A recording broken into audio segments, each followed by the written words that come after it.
Well, good morning, everybody, and welcome to Dallas and MD Expo. Hope everyone's having a good day. It's a little gloomy out there, but at least we're inside. So basically what this presentation will cover is kind of the, I don't know, the divide between biomed and imaging. I have worked in both sides of the field. I've worked as biomed, and I'm currently working as imaging technician. And clear back when I got in the business, there always seems to have been that gap between the biomed side and the imaging side, which I really don't understand why, because we all fix stuff. It's not like anything exceptional between what we do. It's just the type of equipment we work on. And I'll be honest, when I first got in there, most of the imaging guys were like me now, you know, later in their years, and they were like old enough to be my dad, and I didn't want to look like a dummy when I, if I had a question about something, like if I ran into an issue with working around radiology or some of the other areas, and then make them think like, wow, we hired this guy, what's wrong with him? So what basically I'm going to try and do is kind of take some of the mystery away from some of the imaging modalities, and also give you guys some practical knowledge so that if you are working around radiology and some of the other areas, what to be aware of, because there are some hazards and dangers that aren't necessarily obvious when you walk into an area like that. And of course, we want everyone to go home safe and not have any issues. So I kind of came up with this idea to kind of bridge the gap between the imaging and the biomed world.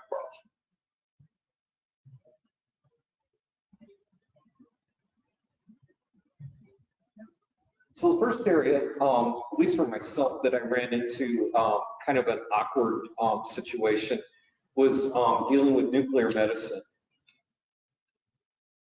And so basically, for the most part, nuclear medicine is fairly benign. It's not like radiology where you have machines that actively make radiation. It's kind of a little more subtle than that. So if you were as biomed, like imagine me like 30 plus years ago, walking into a room like this, there's really a lot of mystery there. I don't, at that time, had no clue as to what the machine did. And to me, I look at something like this, and this came out of like some kind of sci-fi movie that some mad scientist would be like, I don't know, making the Incredible Hulk with, or Frankenstein or whatever. So basically, if you look at this, it's just a camera. It's passive. These two big square block things here are basically what they call gamma cameras. And so what their job to do is to measure the radiation coming from the patient. So in this case, the radiation source is actually the patient, not the machine. So the room itself, there's nothing to it. I mean, there's nothing you walk into, and it's not like one of these big things that's going to blast you with a big thing of radiation. So, it in itself is not a big deal. Basically, how gamma camera works is you have the source, which would be these red kind of beams, and that's coming from the patient. So when they bring in a person into nuke med, they have what they call the hot room. They mix the radioactive isotopes there. They administer them. You can either inhale them, ingest them, or have them injected. Then after a certain amount of time, they'll have the patient then lay on the couch, as they call it. We'll look at that here in a little bit. And then as the patient lays there, this collimator, or this camera, will then get radiation pointed at it. And so as the radiation goes through this kind of grid-looking thing, which is a collimator, it'll go through what they call the crystal. And the crystal is an iodine crystal. When the radiation hits the crystal, it will then let out light. And then as the light's let out, then these photomultipliers then pick up the position and the intensity of the light coming off the crystal. So it's kind of an indirect way of recording the image, rather than say like an X-ray that makes a standard image. This is kind of more of a passive way of recording what they're doing. I'll be honest, I've been in imaging for a long time, and I still don't understand what a nuclear image is supposed to represent, or what it looks like. It's pretty vague to me, but they're able to process different things, especially like movement within the body. So like if you have a clog in your common bile duct, this will be able to pick it up and say, hey, those isotopes are stuck there in the common bile duct, so there's probably a gallstone in the way. And then that gives them the idea of saying, well, maybe we need to do a ERCP, or maybe even do a complete removal of the gallbladder to get that bile duct open again. So different types of cameras. One of them is called SPECT, and it stands for Single Photon Emission Computed Tomography. A real fancy way of saying one of these. So basically what SPECTs do is they use those for like cardiac studies. So you'll hear about a stress test. Patient comes in, has some chest pains, or maybe they have EKG, shows up some anomalies. So a lot of times what they'll do is they'll give them a test with one of these guys. So what's nice is this whole gantry can move back and forth. So you'll have the lateral side of the heart as well as the AP side going from top to bottom. To give them a cross section of the heart, and then they can flip the other way and then get the other side of the heart. So it gives them a good diagnosis of what kind of flow might be going on in the coronary arteries. Now the next advance is the SPECT CT.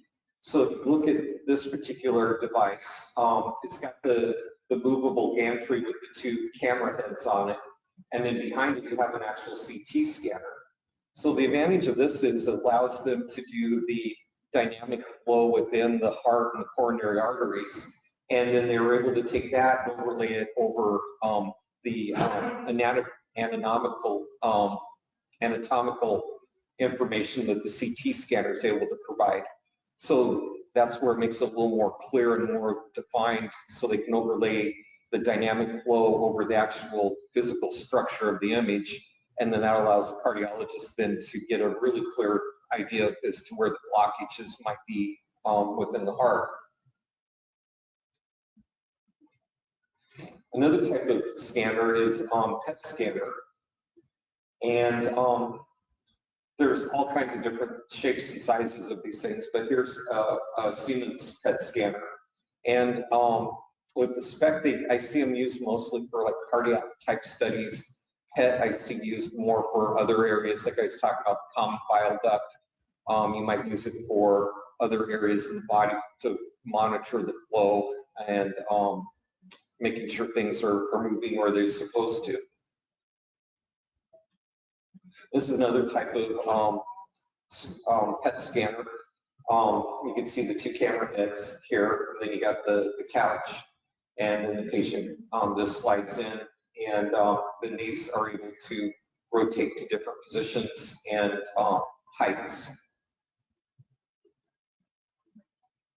And the next advancement of the PET CT is you have the PET scanner, like we showed a couple of images ago.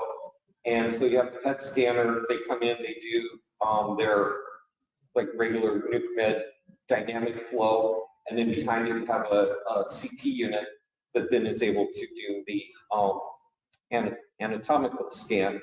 And again, that gives the radiologist a chance to be able to take the dynamic information from the flow and then overlay it over the physical structure of the body where they're doing their exam. One thing about PET scanner is that the half-life of the isotopes is very short. So they literally have to administer the isotopes to the patient right at the bedside. And this white thing here is what they use to administer the isotopes with. So we'll cover that here in a bit as well. So particularly on a SPECT device, what they will use is what they call an R trigger. Now, R trigger is something that's it's just a basic, simple 3-lead ECG monitor, stuff that you probably work on all the time. And it's got a connection in the back, you really can't see it, that connects straight to the camera. So what happens is if they're doing a cardiac study, the best time that they want to catch the image is when it's on its R wave, or when the systolic pressure is being done within the heart. That way, then they can catch the heart when everything's open and everything's being ejected either out of the heart or through the heart. And so with the R trigger, then the camera then only triggers whenever it's on the R wave of the heart. So this gives it a clear picture for the camera. Now here's a little insight to this little setup here. So I've been a biomed maybe a year, 2 years at best, and I get a call.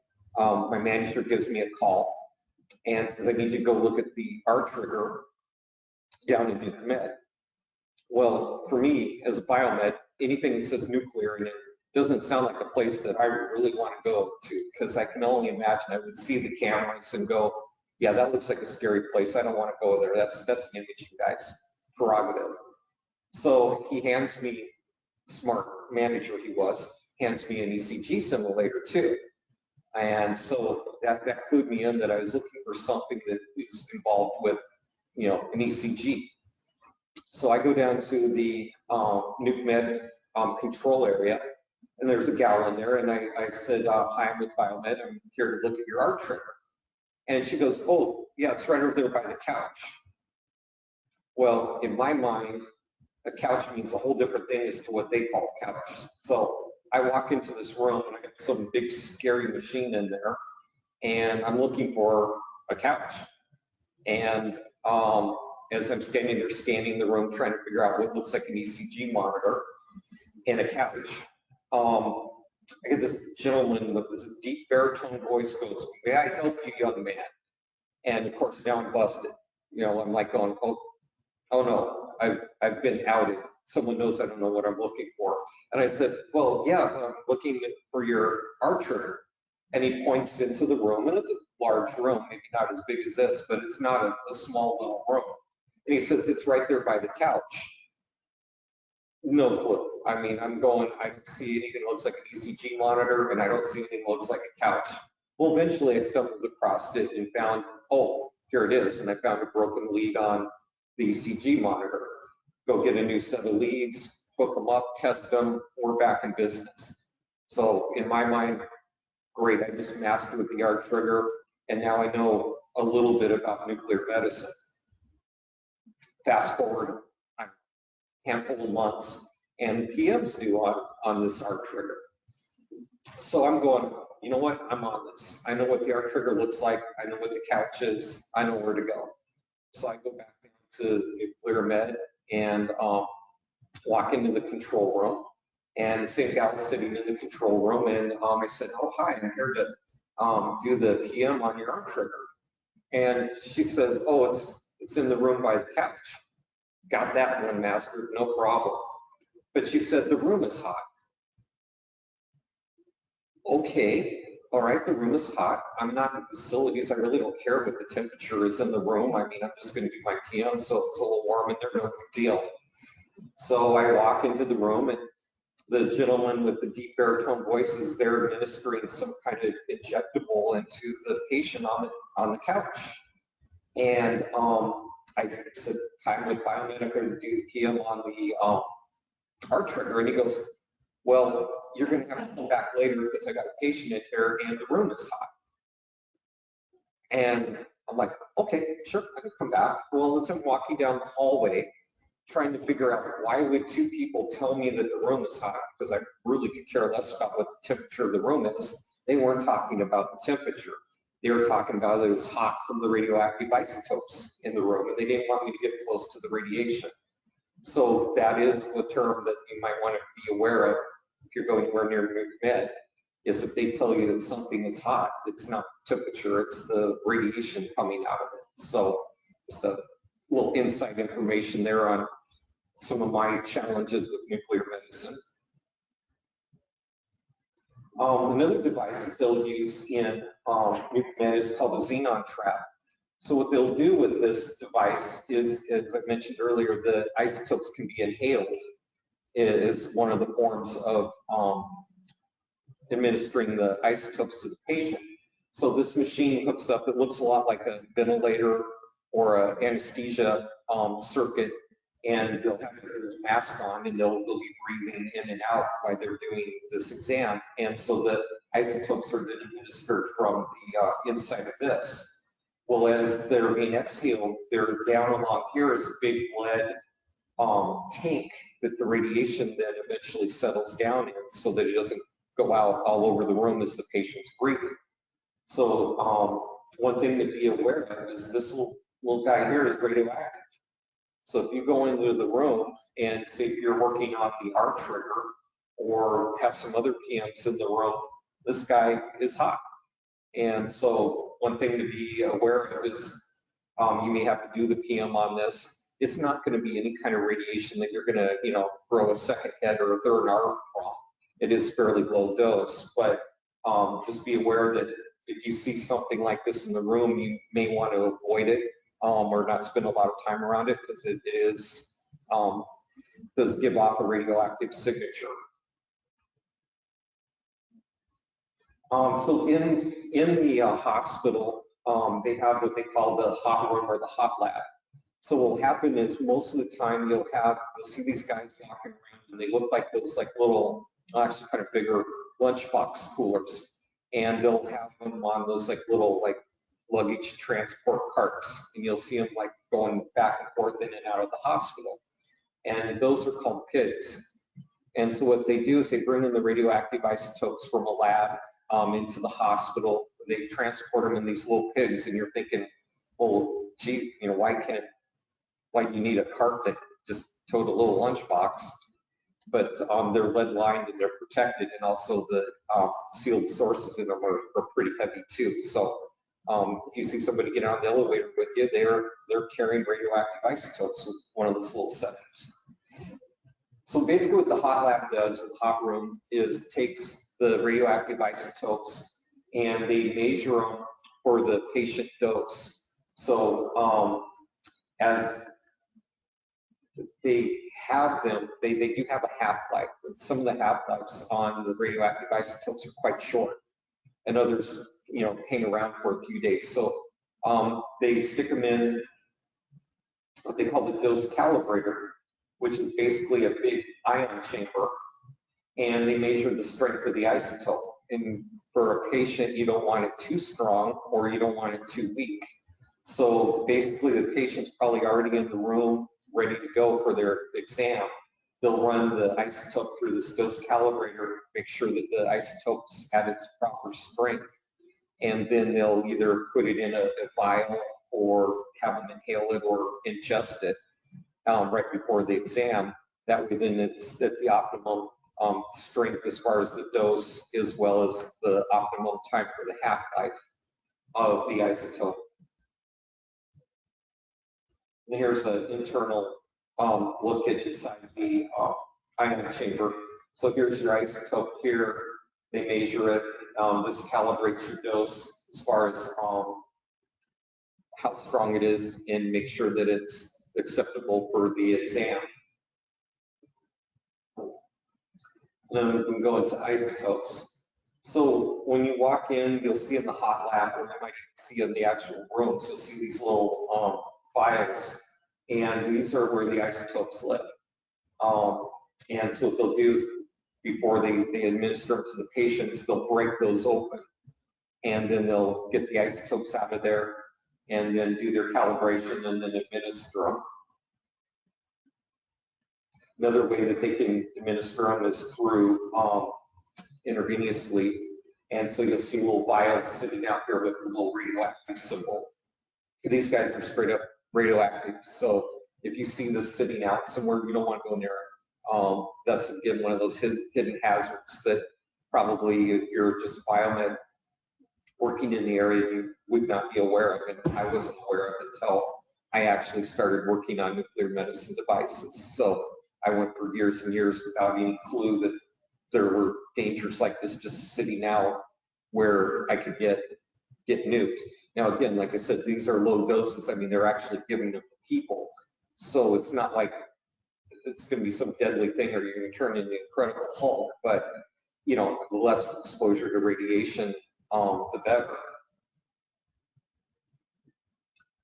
So another area that we covered, does anyone have any questions on nuclear medicine or any of the topics? Okay. So another area that I get like yearly, I get a little, those like little electronic trainings that you got to do as part of your continuing education or your safety training. You get your little MRI thing, and then they teach you about, the dangers of the magnet, and you don't want to bring anything metallic in there, et cetera, et cetera. But one thing they don't teach you, and again, stuff that I learned after I started working on MRI, is there's a lot more dangers to an MR system than just the magnetism. So we'll go ahead and we'll cover some of those. So basically what an MR unit is a giant magnet that they use for scanning patients. It doesn't use radiation, so that's a bonus. And also the contrast that they use to it is a non-iodine-based contrast. So if a patient has allergies to iodine-based contrast, like they would use in like CT or like say Cath lab or interventional, this is a perfect way to do the exam. And also without the radiation, that means less exposure for them. Now, one of the things that Joint Commission and CMS has been hitting here the past few years is these safety zones. So, I don't know, in your travels, if you go around and you're down by MRI, you may see a sign that says Zone 1 or Zone 2, et cetera. And so I'll go ahead and explain what those potentially mean. And like I said, Joint Commission and CMS has been kind of sticklers over this, making sure that all the zones are properly marked and people know what they are. So here's your like typical MR area. So out here in the main, say like this is the hallway through radiology, you have Zone 1. So this is just general public access. So anybody and everybody should be able to pass through here without any issues.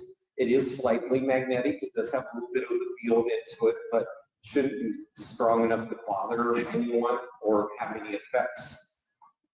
Next zone is Zone 2, and this would be your like waiting area, your receptionist, and then also Zone 2 includes your patient processing area, so they'll get the patient ready for the exam. They'll check to make sure there's nothing magnetic on them.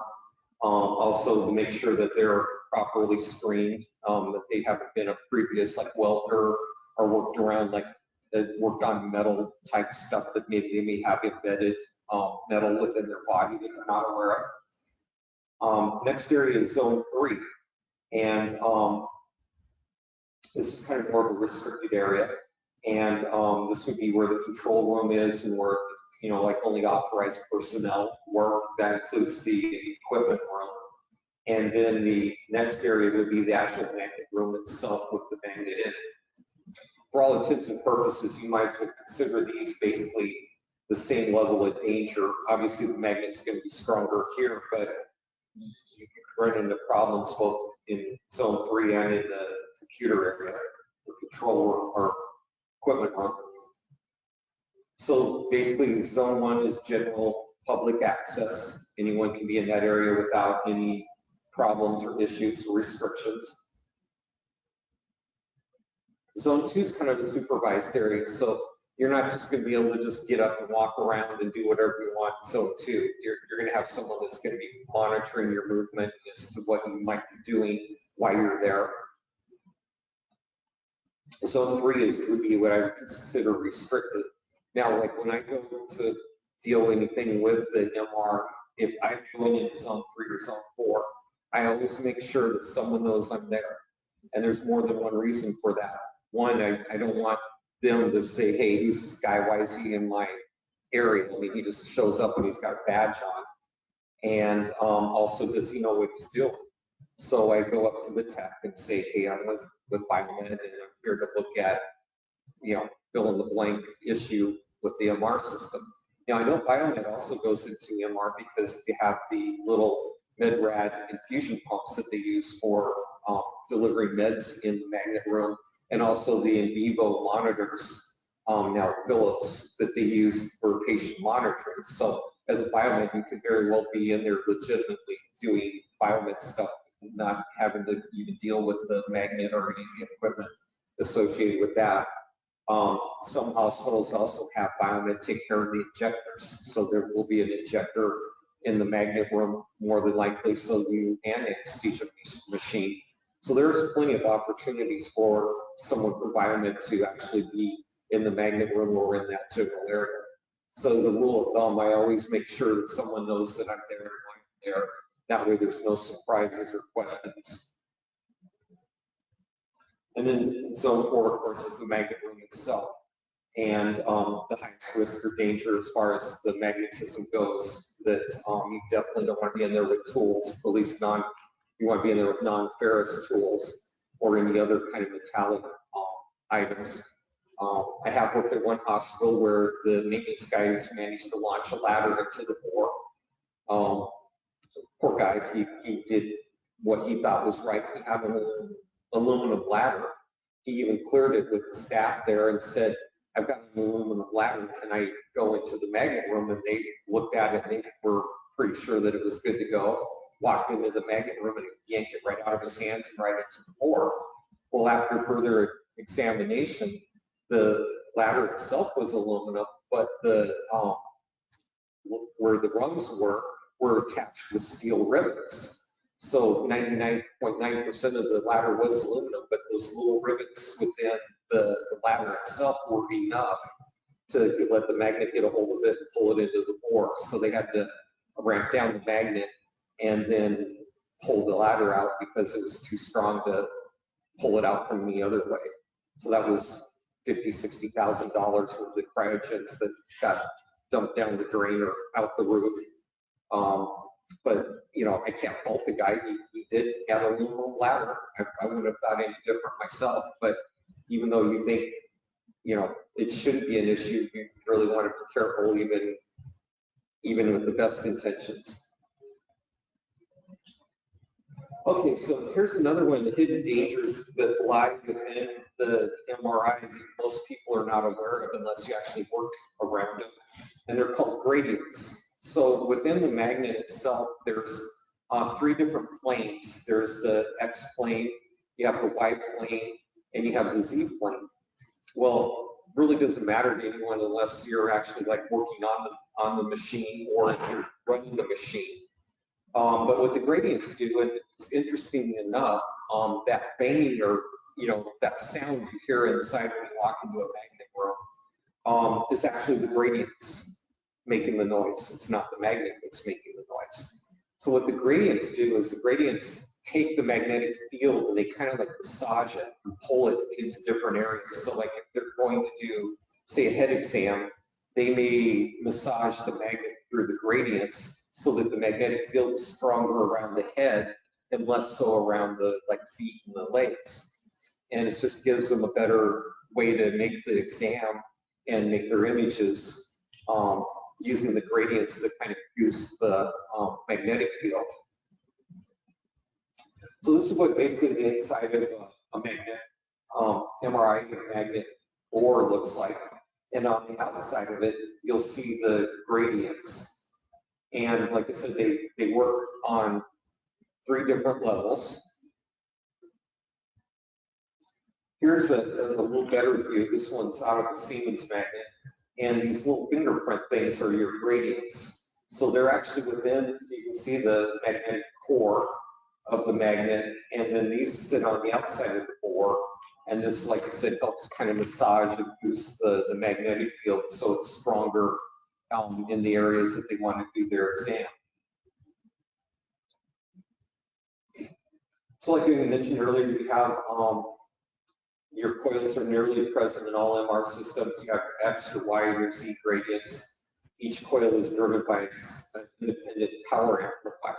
So here's where the trick comes through on these. They are pulse width modulated amplifiers. And so this is a gradient rack right here. So if you go into the equipment room, you'll see a big rack. It's like kind of like a refrigerator on steroids. It's pretty sizable. And there's the three different gradients right here. You have your X, Y, and your Z gradients. So they are independent of each other, and they're just basically a big amplifier.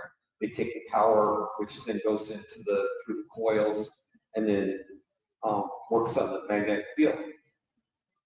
One thing to keep in mind with these is they have high voltage on them, so they can reach up to as much as 2,500 volts and have a peak current of 1,000 amps.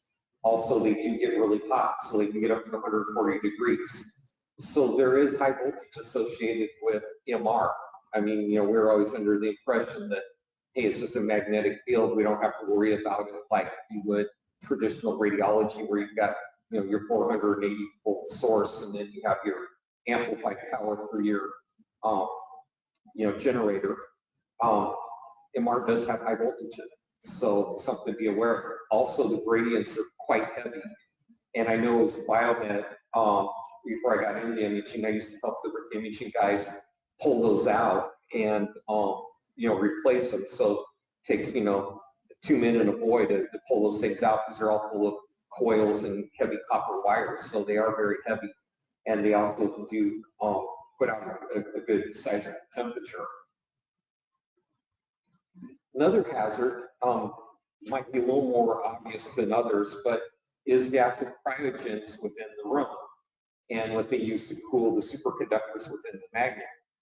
So I was working on, I believe it was like the injector or anesthesia machine in an MR room. And one of the techs comes walking in, and she hands me a brass ball peen hammer. And I was like going, yeah, I really don't use a hammer on whatever I was working on at that time. And she just laughed, and she said, if you start talking like Mickey Mouse, take the hammer and bust the window out. What kind of nonsense is this? Why would I break a window out with a hammer when I'm trying to fix your anesthesia machine or your injector? And she goes, just keep the hammer with you. And if you start talking like Mickey Mouse, just use it as you see fit. Well, most MR suites are a sealed vessel. So when they close the door, it closes from the inside. Well, if you were to have a cryogen leak within the vessel of the MR room, it's going to pressurize the room, including the door, and you won't be able to open it from the inside. So the hammer in the window is your way to bust out the window so that the cryogens will leak out and you can start breathing again. The cryogens also go more towards the ground than they go up. So if you do start talking like Mickey Mouse in an MR room, get on top of the table and get to the fresh air above. There's also a vent above that's supposed to vent out any cryogens that might come out. Again, that was something I didn't know until I was actually working around that stuff. So we'll kind of cover some of that. On an MR system, they use liquid helium to cool the core. So they're basically a big superconductor. Liquid helium takes the temperature down to, I don't know what temperature it is, but it's pretty cold, and then allows the conductors to flow with the least amount of resistance. Here's the liquid helium inside. You'll see them normally in the equipment room. They normally keep one of these like around just in case they have to top off the tank if it loses enough helium. So one of the bad drawbacks in this scenario I was telling about, if you were in the room, is called a magnet quench. And if you were in the room during a quench, there is a potential it could basically deprive all the oxygen from the room, and then you would suffocate in the room and you would not be able to get out because the doors are pressurized. Now, as far as the last time I saw, there's never been a fatality due to a magnet quench, and they happen all the time. So, I guess the safety systems do work. There is a vent above the magnet room that's supposed to open up during a quench and vent all the liquid helium out of the room and then out to a fresh air source. So, but just be aware that, bad things happen all the time. So basically the quench is the result that the inner core of the magnet causes a rapid boil off of the liquid helium. So essentially, it's like the thing just blows its top. The liquid helium bullet boils off into a gas, goes out the vent through the top of the room, and it goes out hopefully to the outside. And then it's done. And then you got to figure out the reason why the magnet quenched. And then once you fix that, then you refill it full of liquid helium, and you're back in business at the tune of $50,000 to $60,000. So let's go over kind of the basic how an MR works. As I mentioned earlier, it doesn't expose the patient to ionizing radiation like other imaging sources might. Gives a better resolution on soft tissue. So like you're talking about like the brain, or like say your muscles, even like your lungs. Traditional radiology doesn't do as good of a job of scanning those, and works best with a lot of hydrogen. So basically how an MR works is it takes your hydrogen atoms in each one of your cells, lines them up into a nice straight line, and then as those hydrogen atoms go back into their orbits, the scanner is able to pick up the amount of time it takes them to go back, and that's how it's able to tell what the liver versus like your spleen from your lungs to your brain is due to the amount of time as the hydrogen atoms go back to their normal orbit. So one of the terms that they use, or one of the measurements they use in MR, is called time to echo. And then the other measurement is a time to repetition. I won't go into the brain damage, but those are a couple of ways that they're able to produce their images and make their measurements in MR. Okay, so here's another one where I have a lot of personal experience with, a little bit of a story, or at least some words of advice regarding interventional radiology in Cath lab. So, play a scenario for you. It's 3 o'clock on a Friday afternoon, of course, and you get a call from the Cath lab, and they say, our patient monitoring system quit working, and we have a patient on the table. We need you here stat. And you're like, oh, I'm the only one left in the shop. I guess that's me. So you make your way up to the Cath lab, and you bring your patient simulator with you, and you're ready to go to town, and you walk in, and everyone's in lead but you. And okay, and they want you, and they're more than encouraging you to go in there and fix their monitor for them, because patients having a coronary, they need their ECG waveform, and they want it fixed like yesterday. So being a good soldier, you go in there and you fix their monitoring system. Well, if you notice, while you're in there, the lights are going on and off. And the patient monitoring interface is not really far from the X-ray machine. And so what do you do? And Cath lab is not a shortage of radiation. It's not a lot each dose, but it's a lot of doses. So you're getting blasted while you're in there. So we'll cover some of the scenarios and solutions on how to get around that. So basically what they use in like an interventional or a Cath lab is fluoroscopy. And fluoroscopy is kind of like, if you were to compare on your phone, you have your regular camera that you can take just regular snapshots with, and then you have your video camera that you can actually do movies with. Well, basically fluoroscopy is like the movie function on your phone, on your camera, and it'll allow you to take moving real-time pictures. So as the cardiologist is in the Cath lab taking a picture of the patient's heart, they're actually able to see the movement flow within the heart to be able to diagnose where the blockages and where they need to work. Normally you'll have monitors, and anyone that's been in a Cath lab, and most of them have these ginormous, monitors in them, or they have certain small monitors all kind of tied together. They're both good for diagnostic and interventional procedures. So some of the Cath procedures, they bring someone in to see if there's any blockages, and then others, they're actually in there fixing the blockages using like stents and balloons to open everything up. So here's the cath lab. And when you were to walk in, now this is an older system, this is an old Trim. The patient module would be either over here or on the opposite side of the table where the leads and the like the NIP and SpO2 would come out to the patient. So the patient's head's like right here. And so, you know, if you look at the distance there, there's not a lot of distance from where that radiation is. So if you're in there working on the patient monitoring, you're right in the fire zone. Most systems, I have yet to see one that's never say never, but the X-ray tube's on the bottom of the C-arm, and then this kind of pizza box thing up here is your image detector. So for all intents and purposes, when they're making shots, the radiation is going through the table, through the patient, and then up here to this box. Now, don't take this as the gospel, but when I first got into imaging and the old timers were teaching me how things worked, the conventional wisdom was you were like 6 feet away from the X-ray tube.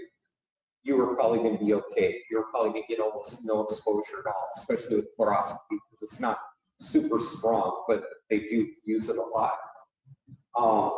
So, like I said, you're looking at, because this table is about 8 feet long, so you're looking at about like right here as being your 6 foot boundary if you were to come in from the outside.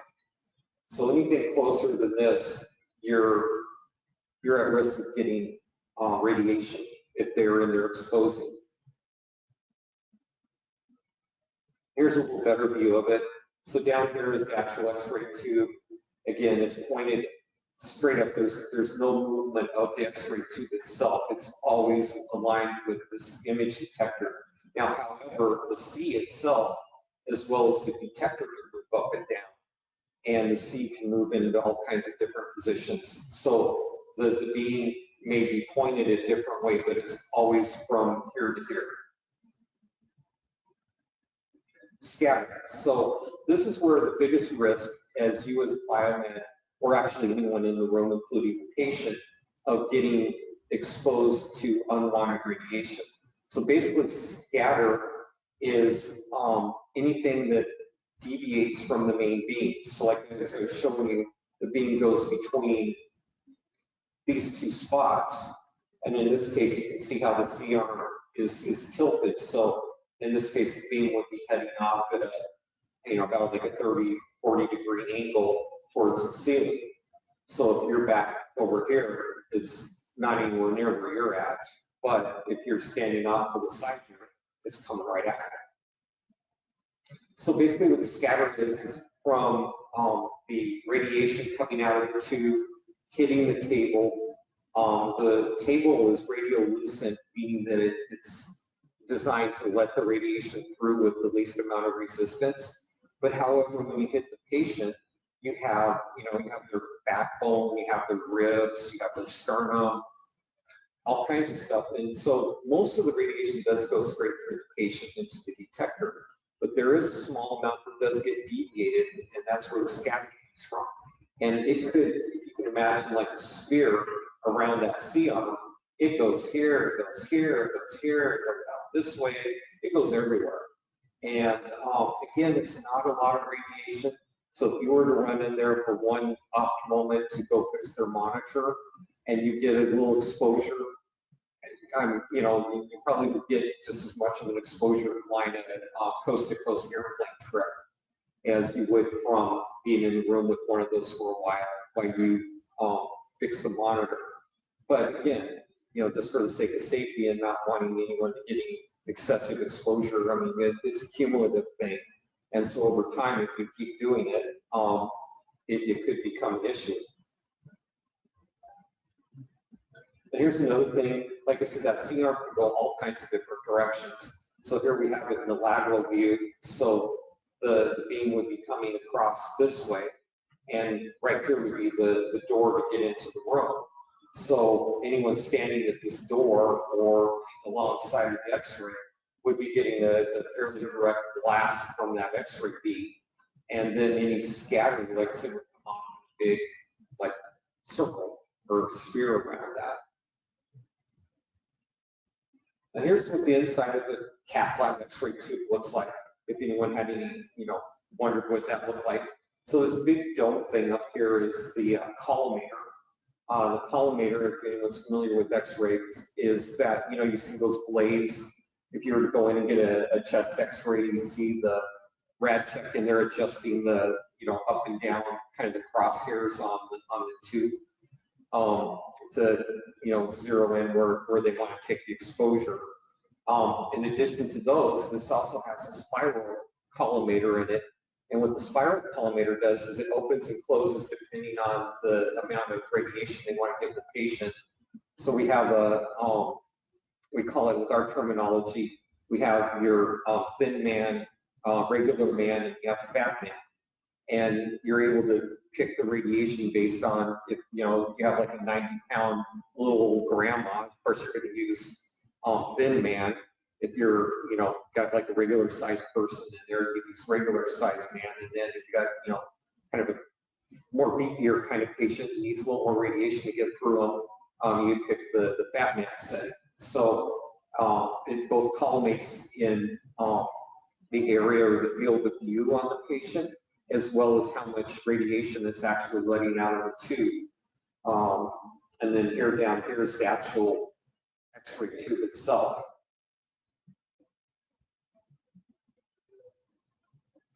So new kind of thing, actually, it's been out for several years, but you'll find out, something that probably as biomed you will encounter more and more as time goes on, and this is a hybrid OR. So basically, what is a hybrid OR?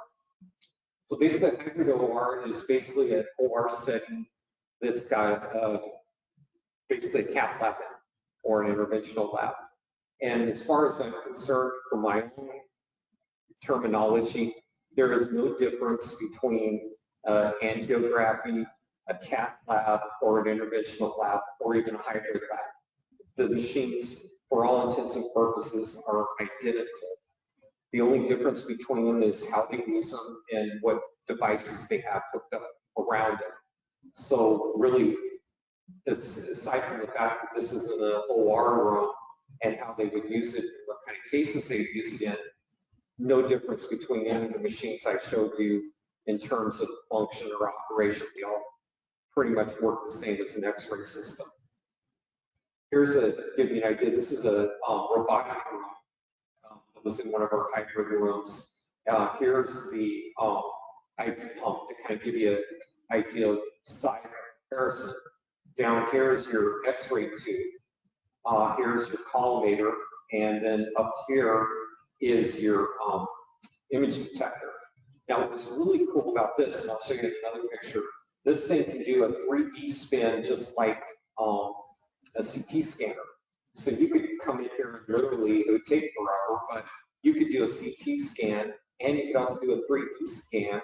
So you could do a full, like, say if you wanted to do a patient's head, you could do a full 3D scan of the patient's head with this machine.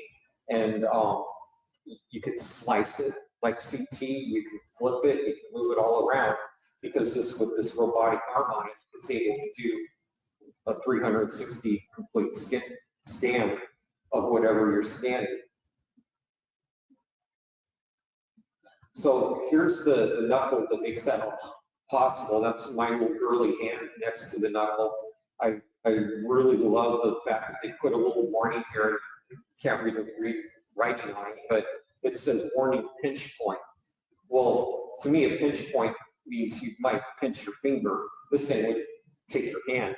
It'd be a life-altering experience. So I thought that was a little underwhelming on their part to just let you know there's a possible pinch point there. Here's the back side of the robot. So basically, it's an industrial robot like they could use in manufacturing with a imaging C-arm on it. So again, here you can see the IV pump and give you a reference of just how big this is. It actually goes clear up to the ceiling. And the extension of the robot, I could take the C-arm and actually stick it out in the OR hallway from the point where it is now. So that thing can both stretch and move around. It can also pick itself up and move itself laterally, and also make a 360-degree scan completely around the table. so there's no angle that that robot can't get to from within that room. So another area that you'll probably walk into that you can, you know, biomed is you'll get called up during the OR procedure, and a lot of times you'll walk in and they'll have a C-arm in there that they're using for like an orthopedic type examination. So basically a C-arm is just like a miniature Cath lab. It's got, you know, this, it's got the, in this case it's an image intensifier, and down here is the X-ray tube. And then you've got the actual control part of the C, and then back here you can see this kind of little boxy thing with the monitors on it. That's where they can put in all their information, the patient name, and what type of procedure that they're using.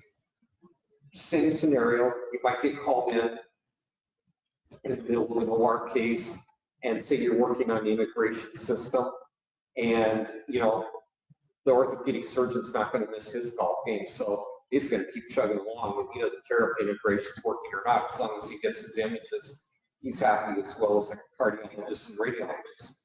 So bottom line, what you want to do, if you get put into one of these situations where you're working in a room with a CR, or you're working in an interventional lab or a Cath lab, and you get called in to fix something, you want to protect yourself. You're the only one in the room that's going to take the time to say, you know what, I don't want to get that extra exposure. I don't want the radiation. So take the time to be familiar with those areas. What I had to do, because I was constantly getting called into the Cath lab during cases, and I was getting blasted. And I went to the manager and I said, hey, you know what, I don't mind helping you guys. Anything I can do to help that patient and you get through that case, I'm more than willing to do, but you're going to have to help me. So what we worked up was that that manager ordered me my own set of leads, and it was understood by the department that that lead was mine. I got a really simple set, because the ones that normally use in the interventional areas are like a two-piece deal. They do take a while to get on, and if you're not familiar with them, they're a little clumsy to work with. So I just got me just a one-piece lead apron with a belt on it. If I got called in during the case that they were having problems with the monitoring system, I ran over to my little corner, grabbed my leads, and you know, put on my belt, put on my little bouffant, and you know, I already had my bunny suit on, and you know, then I was ready to go. The only bad part was it only covered in front of me, so I always had to make sure where my back end wasn't pointed anywhere towards the X-ray. But you know, depending on how much you might be exposed to it, another thing to do is there's normally people around there, especially if it's like a code blue type scenario. There'll be a lot of people standing around, and it's always nice to say to someone, hey, you have some leads that I can use before I run in there and save the day and get blasted while I'm doing it. So basically, bottom line is that you have to be the one that looks out for your own safety, because that cardiologist isn't going to stop you. He can still make images. He's going to keep making the radiation to get his images, because that patient's obviously in a critical condition and they want to help them. And then the other people are normally running around with their heads cut off because they've got a million things they're having to do to try to keep the patient, you know, well, and you know, get through the procedure. So, you know, take the extra time to step back. That way, I mean, if you're in the business for a long time, it's going to pay off over the time. The least amount of exposure you get, the safer and healthier you're going to be later on. So some of the basic, you know, standards for radiation safety is time. So if you get called into a situation like that, the least amount of time that you're in the room, even if you're shielded, is the best. That will cut down on your exposure. Distance, like I said, don't take this as a gospel. This is just kind of the old timers rule, was if you're 6 feet. So from, you know, here to the laptop, away maybe a little farther would be ideal. Any distance past that's even better. So the farther away you can stay away from the radiation source, whether it be nuke med or any of the ionizing radiation, which includes like CT, Cath lab, and your like regular X-ray rooms. And then shielding, again, always ideal, like a lot of the interventional and OR areas, they will have these portable plexiglass, they're leaded plexiglass. And you'll see like the anesthesiologists, a lot of times they'll have a couple of those around them. They might have like one in front of the machine and one to the side, so it helps block any scabbing that they may get. A lot of times what I'll do is if I'm in one of those rooms and I'm not, properly covered up, I'll duck behind those shields while they're making their exposure. If you go into an interventional or Cath lab and you see the lights go off, that means there's X-ray going on. And as soon as the lights come back on, then they're done doing their exposure. So if you see the lights out, not the best time to run into the room. And if you start seeing the lights go out, if you can step back or get behind some shielding, again, better to reduce your exposure. And thank you for your time. Hope I gave you guys a little insight on some of the mysteries and hazards and dangers of working around radiology and other departments. Any questions or comments?